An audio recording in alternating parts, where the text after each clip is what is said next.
ఏపీలో ఈవీఎం కేంద్రంగా రాజకీయం వేడెక్కుతోంది. వైసీపీ కూటమి నేతల మధ్య డైలాగ్ వార్ పీక్స్ కు చేరింది.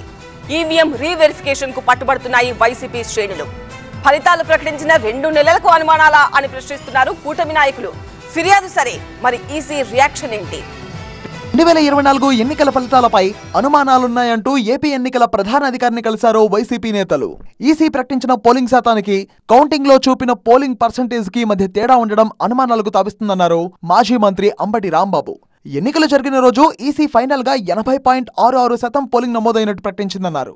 జూన్ 4వ తేదీన కౌంటింగ్ లో మాత్రం పోలింగ్ పర్సెంటేజీని 82%గా చూపారన్నారు అంబటి. ఈ తేడా ఎందుకొచ్చింది?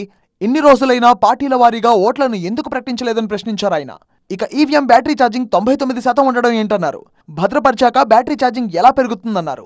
వీవీప్యాడ్లను లెక్కించడమే మాక్ పోలింగ్ అంటున్నారు. తనిఖీ కోసం వెళ్తే అధికారులు తమ దగ్గర తాళం చెవి లేదని చేతులెత్తేశారని, ఇలా ప్రతి అంశం అనుమానాస్పదంగా ఉందన్నారు.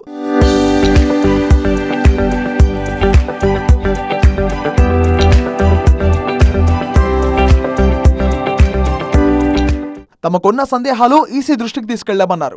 అనుమానాలను నివృత్తి చేయాల్సిన బాధ్యత ఈసీదే అన్నారు అంబటి రాంబాబు. అనుమానాలను నివృత్తి చేయవలసినటువంటి బాధ్యత ఎన్నికల కమిషన్కు ఉంది కాబట్టి రిటర్న్గా వైఎస్ఆర్ కాంగ్రెస్ పార్టీ తరపున మేము ఈ రిప్రజెంటేషన్ వారికి ఎన్నికల కమిషన్ వారికి ఇవ్వటం జరిగింది.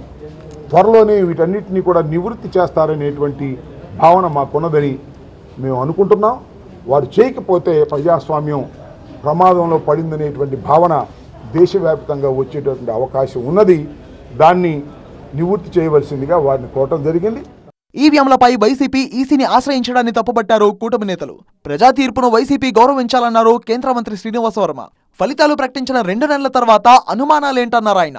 ఈవీఎంల ట్యాంపరింగ్ కు అవకాశం లేదన్నారు మంత్రి సత్యకుమార్. ఓటమికి గల కారణాలను విశ్లేషించుకోవాల్సింది పోయి ఈవీఎంలపై అనుమానాలంటూ వైసీపీ ప్రజల దృష్టిని మరల్చేందుకు ప్రయత్నిస్తుందన్నారు. 2019లో ఈవీఎంలపై వైసీపీకి డౌట్లు రాలేదా అని ప్రశ్నించారు బీజేపీ ఎమ్మెల్యే విష్ణుకుమార్ రాజు. ఇదంతా చీప్ ట్రిక్స్. ఇంత దారుణమైన ట్రిక్స్ కేవలం చేయగలిగింది ఓన్లీ వైసీపీ పార్టీయే.